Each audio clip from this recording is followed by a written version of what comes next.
You know what I was thinking, and I was like thinking about how like glad I was about it, is that like I care a lot about like, what kind of community I'm building. And I was just thinking about how much like I really, really like you guys. Like you guys are really cool. I see that a lot of people, when they are building a community on a platform like YouTube or TikTok or whatever, they really care just about numbers. Like they want to have like a lot of subscribers or a lot of followers. And that's great and all, but like, what if your community sucks or is like really toxic? What I really like about the followers or the subscribers that I have here, and it's only a couple thousand, is that you guys are like really cool and you care what I gather. You care about what is happening in the world. You care about people. You care about the truth. And most of the interactions that I've had with you guys, you're okay with being challenged, which is so important. So I'm really grateful for that. Oh yeah, Wolf. I was on the Bituation Room with Francesca Fiorentini. It was really nice. Oh, hey, Zach. Love Zach. It's good to be true and honest. Yeah, and that's the thing is that like it's sometimes hard to be really, really honest all the time because I'm sure that you guys have heard about that term audience capture, where people start to become afraid of their own audience because they know that people have prior opinions and they basically just want their opinions to be validated. And I've had backlash like on Instagram when I talked about something that my followers didn't like. And like, honestly, I told them to stop following me. Like when people were like, I'm unfollowing you because you criticized Sean King. I'm like, good riddance. Because like, I don't want people in my community that are just like, they just want to hear what they want to hear. They want to hear what they already believe. They want their priors validated. Like, if a person who's like that is like, I'm unfollowing you, I'm like, bye. Like, I want people in my community that are okay with being challenged, that are critical thinkers, and that are not afraid to hear information that they might otherwise not agree with or something. So I'm glad that even with my small community here on YouTube right now, I feel like this sense that I get from you guys based on the comments and the lives and the Discord I just created, which by the way, join the Discord if you haven't yet, is that you guys are like open to hearing new information. You are open to hearing things that you might not necessarily think you should agree with. You are compassionate and wanting to learn. And I think that's really great because that is the community that I want. So I did miss you guys. So because I didn't have a like a set thing I wanted to talk about today, I figured maybe you guys could send me a story that you wanted to talk about. Oh, you know what I should share? I should share with you guys, like, people got so mad. I can't understand people who do not have open minds and cure. Adria, I'm the same way. Like, I don't really understand it, but like people are, they just want to hear what they want to hear. They just want to hear what they want to hear. Okay, so you guys want to see a tweet that people were losing their minds over that I posted yesterday? People were so mad. They were so butthurt. It was so embarrassing. This one guy literally tweeted at me like 1,000 times, like he was so mad. Like he wouldn't stop talking about it, wouldn't stop tweeting about it. Wait a second. Oh, here it is. Why is my Twitter so big? Okay. I think I can add a stage. I think. Wait a second. No. Oh, here it is. I forgot. Wait, why isn't it bigger? I don't like that. There we go. She posted this morning, the guy was insanely Zionist. He threw all fact and logic out the window. Oh my gosh. Thanks, Lenny. I appreciate that. Propaganda is a hell of a drug. Okay, so you guys, I posted this last night on Twitter. I don't know how well you can see it, but I just wrote indigenous to the Middle East, Lamau.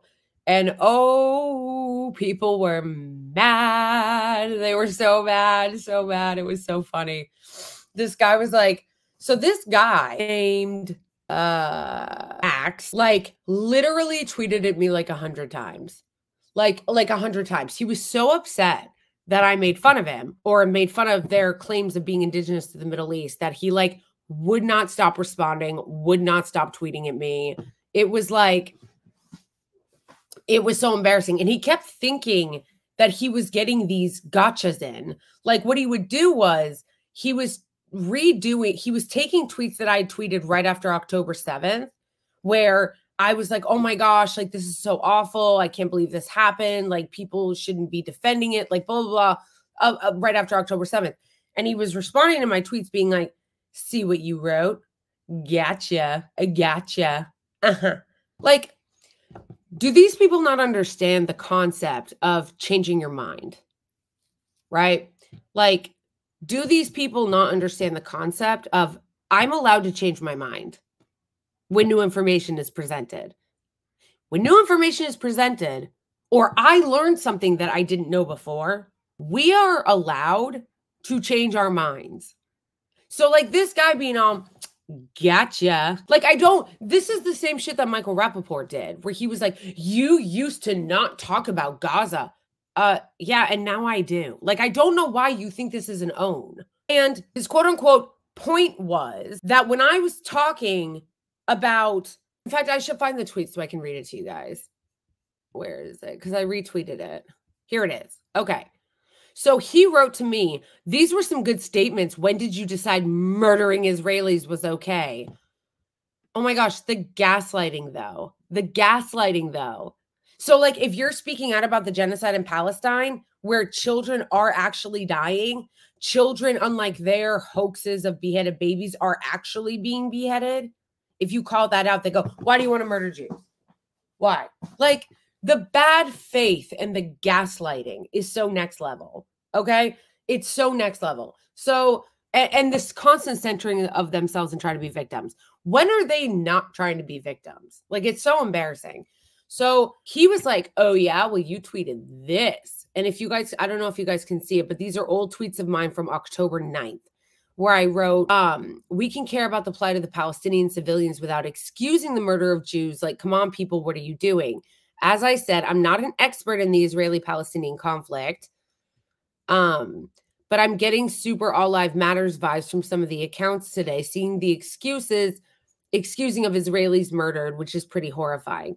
I don't pretend to be an expert on Israel-Palestinian conflict, but oh my gosh, I feel so awful for the victims of the Hamas attacks. The stories and photos are horrific. Okay, so let me address that. Sometimes Zionists will retweet me and put those comments on because, again, they think it's an owner or gotcha.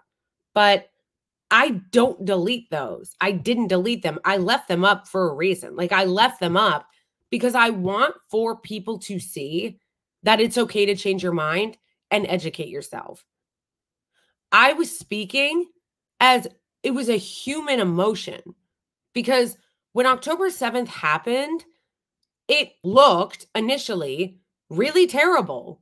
So as a human who has empathy for other people, I saw some of the videos that they were putting out and I was like, oh my gosh, that's awful. So I don't know why they think that that's an own.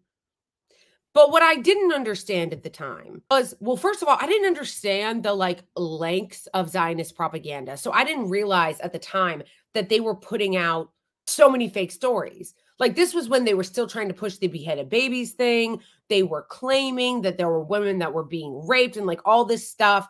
So thinking of that, I'm like, oh my gosh, like it was an initial human reaction, I think, to anything that you would see.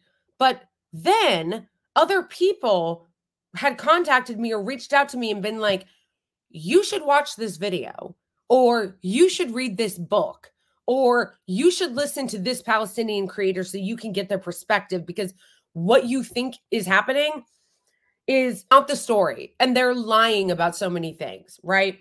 So I was like, yeah, you know what? Maybe I should do that. Oh, and other people, even Zionist creators, were like, well, you shouldn't be talking about this because you're really uneducated on the subject. So I'm like, okay, fair. Let me educate myself. So I spent like literally months reading books about Gaza, about Palestine, about the history, listening to podcasts, listening to Palestinian creators. And like I think would happen to most people if they approached it with an open mind, my mind was blown, was totally blown. Like, I couldn't believe what the Palestinians had suffered from. I couldn't believe that I was so ignorant to it and I didn't know. I couldn't believe that I thought that I knew things about politics. And then I thought, oh, wow, I really don't know anything. Like I thought, oh, I know about politics, but literally I didn't, because all I had heard, whether it was a Democrat, a Republican, mainstream media on the right, mainstream media on the left, all you hear in this country is Zionist propaganda. That's all you hear. And so what I believed at first, because it was all I would hear, was that the reason why Hamas did what they did was because they hate Jews. That's what I would hear. And my whole life I have heard that. Muslims hate Jews. The only reason why this happened, the only reason why the Palestinians don't like Israelis is because they're racist and they hate Jews and they're all terrorists. That's what I would hear. And I heard that my whole life. And then I would hear that. And then I heard it after October 7th. And because of the fact that Jewish people have been historically persecuted, I didn't think it seemed far-fetched. I'm like, oh, I feel bad. Like Jewish people are being persecuted once again. So like actually starting to understand what was really happening, the weaponization of the Holocaust, the Zionist propaganda and lies, the connection that our government has to the Israeli government and the control that the Israeli government has over our politicians and that their lobbies have over our politicians, like all of that stuff, learning about the occupation and the way that they terrorize Palestinians and learning about the apartheid regime, like all this stuff. It's like you get to a point, and then on top of that, that doesn't even count. Like once they actually invaded, like went into Gaza and started terrorizing them more and murdering them and dropping all these bombs. Like when you start to see that, I don't understand how your mind can't change. Like my mind was already changing even before they invaded Gaza because I was reading and I was listening to Palestinians. But then once they invaded Gaza, I don't know how you can look at what they've done, look at the way their terrorist army operates, look at what sick fucks they are, and not have your mind change. Like, I don't understand it. And then I realized that's why they're constantly doing the propaganda of calling them the most moral army. Because, you know, we don't call America's army the most moral army. We don't say that shit about anyone else. We also don't say shit like America has a right to exist. Who says that? No one says that. But then we're like, oh, well, Israel has a right to exist and a right to defend itself and blah, blah, blah, blah, blah, blah, blah, most moral army. And it's like you start to realize that everything they're saying is a coordinated propaganda campaign. Okay? So you start to realize, and I know that a lot of you who like are more educated or had been already educated on this, it probably, I don't know, maybe sounds dumb. I don't know. But like for me, it was like, oh, a life-shifting experience, like for real.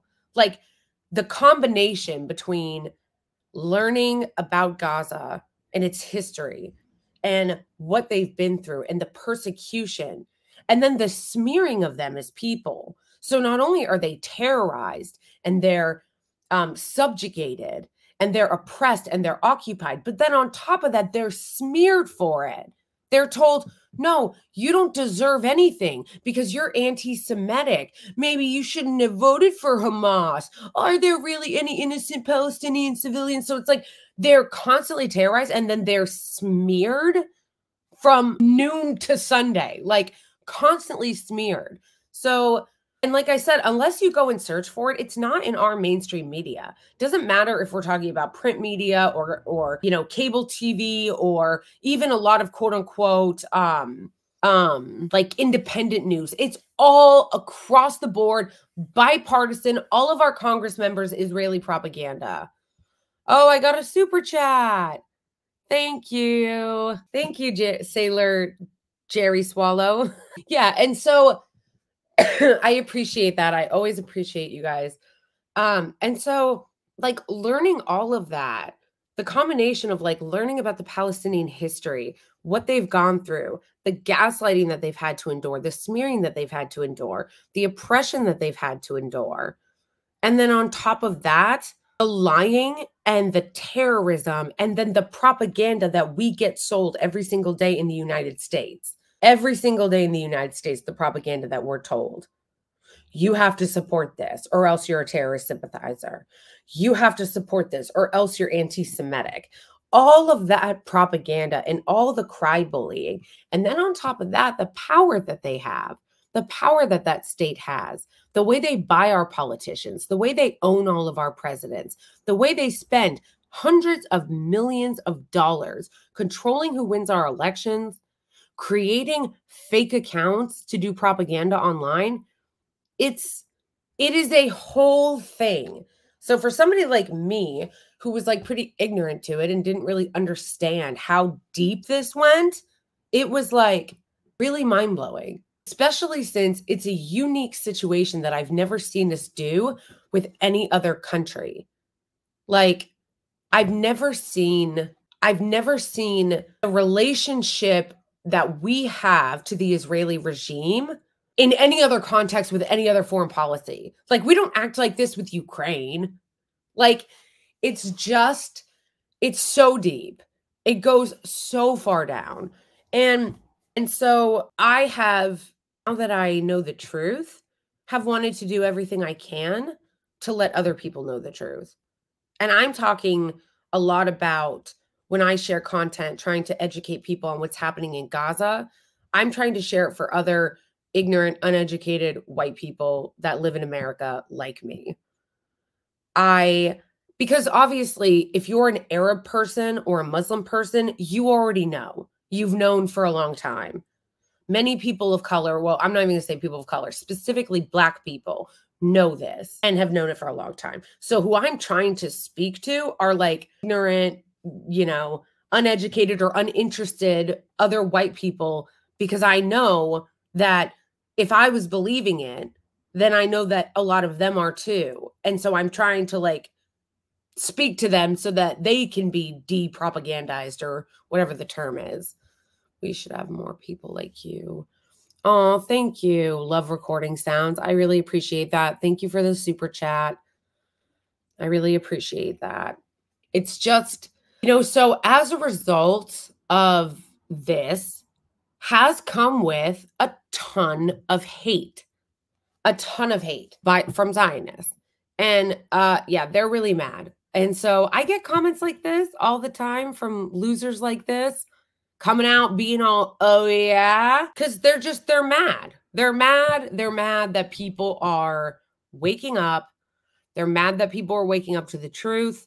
They're mad that people are starting to see their game, because I feel like so much of this too over the years is that the Zionist lobby has really kind of gone unchecked. Like, we just accept it. Why are they allowed to influence our elections? Why is AIPAC allowed? Why aren't you having to register with the Foreign Act or whatever? I'm forgetting the name that it's called. The Foreign, I forget. I'm blanking on the name right now. But there is a agency that usually, if you are a foreign entity, you have to register with. And they don't have to. Why? Russia wouldn't get away with that. China wouldn't get away with that. So why do they get to? And they get to buy our elections and buy our politicians. And I think one of the things that makes it so insidious is that it is so bipartisan. It's not like, and that's kind of like the lied to thing too. Like, with Russia and China, it's not like that at all. But with Israel, it's like just propaganda after propaganda after propaganda. Like, you have to support them. You have to support them. And FARA, thank you, JR. FARA. You have to register with FARA. And like, it's like the Foreign Something Registration Act.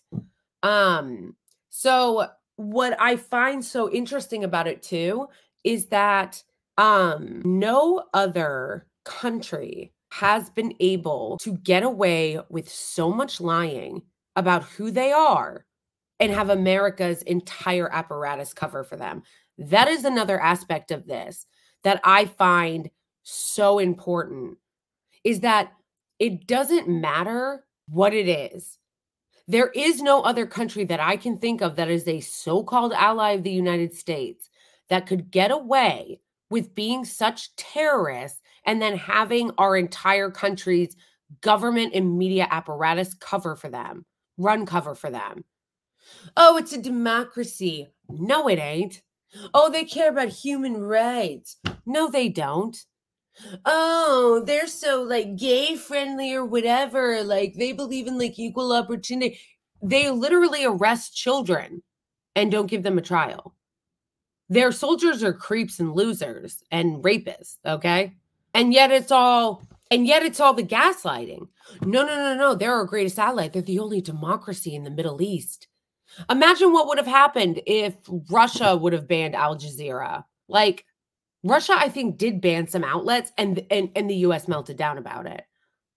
But then Israel does whatever it wants, and the U.S. covers for it. So that was another aspect of it that was extremely interested, that I was extremely interested in unpacking, was why is it that this particular foreign country can act as a full-ass terrorist state and terrorize people and abuse people? And not only do we accept it, we let it happen. We lie for them. We let them control our politics. We lie on their behalf. You see John Kirby and all those other disgusting, pathetic losers in the State Department going out being like, whenever they're asked about the atrocities that the Israeli regime is carrying out. But you don't see them act that way with Russia.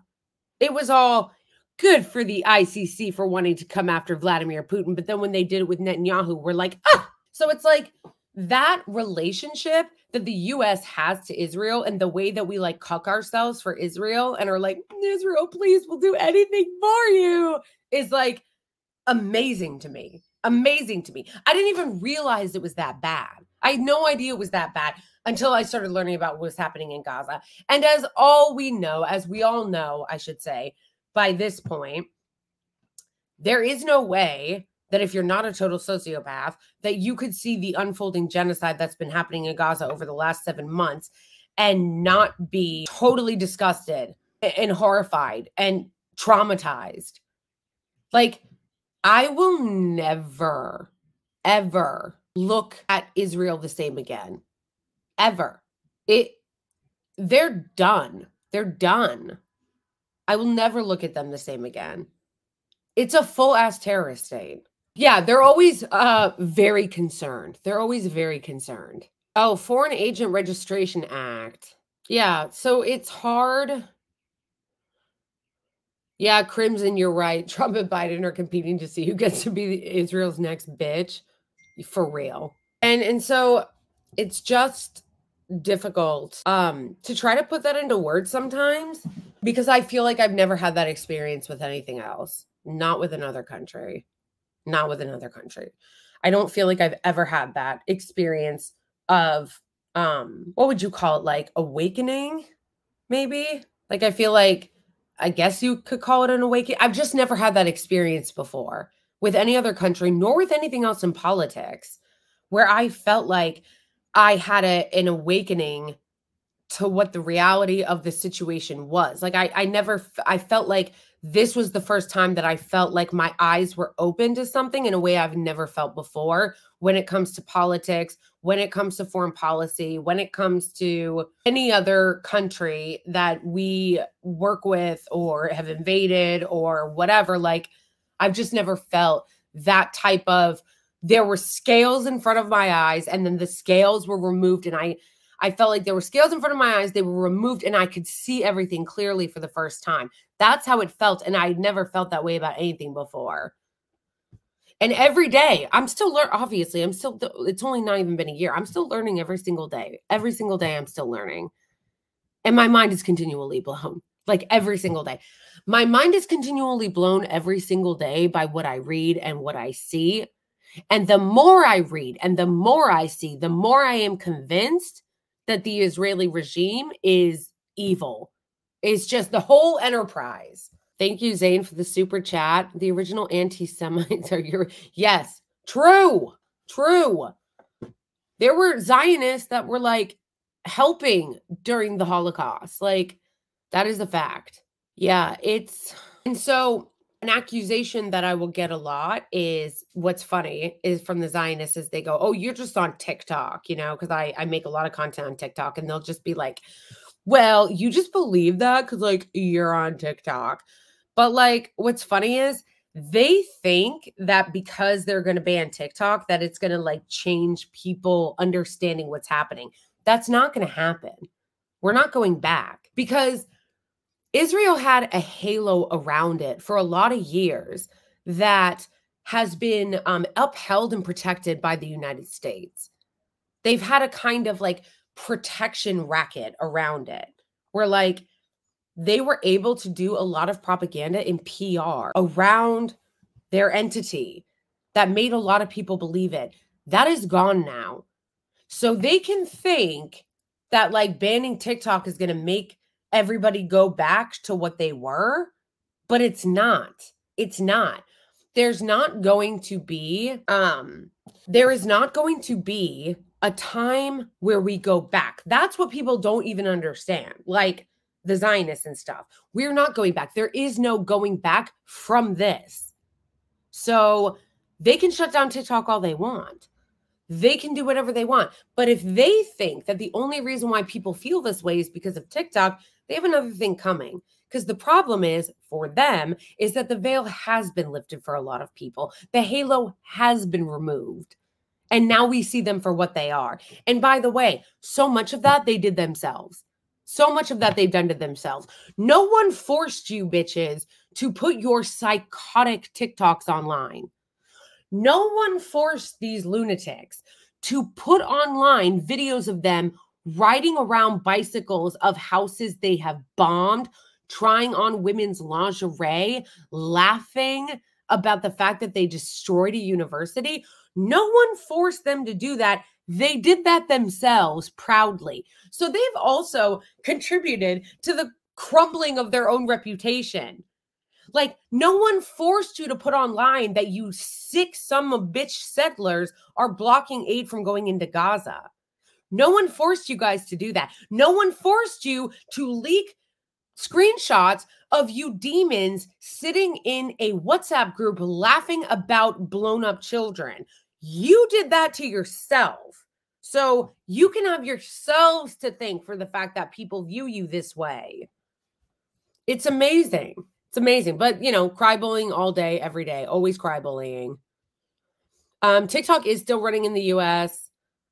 Did you know that Meta shut down a Zio bot farm for posing? No, JT, I did not know that. That's amazing. That's amazing. Of course they did. I'm actually surprised. It's not surprising to me that a Zio bot farm would do that and pose as like Jewish and Black students. What surprises me is that Meta took it down. That surprises me. Alternative views force people to go less. Yeah, that is absolutely insane. That's insane. Oh, yeah, they're just like bipartisan evil. Oh, hey, old bony bird. Yeah, I haven't seen you on Twitter for about a month. I can't find your account. That's because Twitter is shadow banning me. That's because Twitter's shadow banning me. They just like Elon Musk and his bullshit, like, oh, I believe in free speech. He's always shadow banning anti-Zionist accounts. And it's very clear that my account is very anti-Zionist, so he's always suppressing it all the time. Like that does not surprise me. That's how they be. Because they mad that the truth is coming out. I'm trying to see if Meta shuts down Zionist bot farm. Is there an article for this?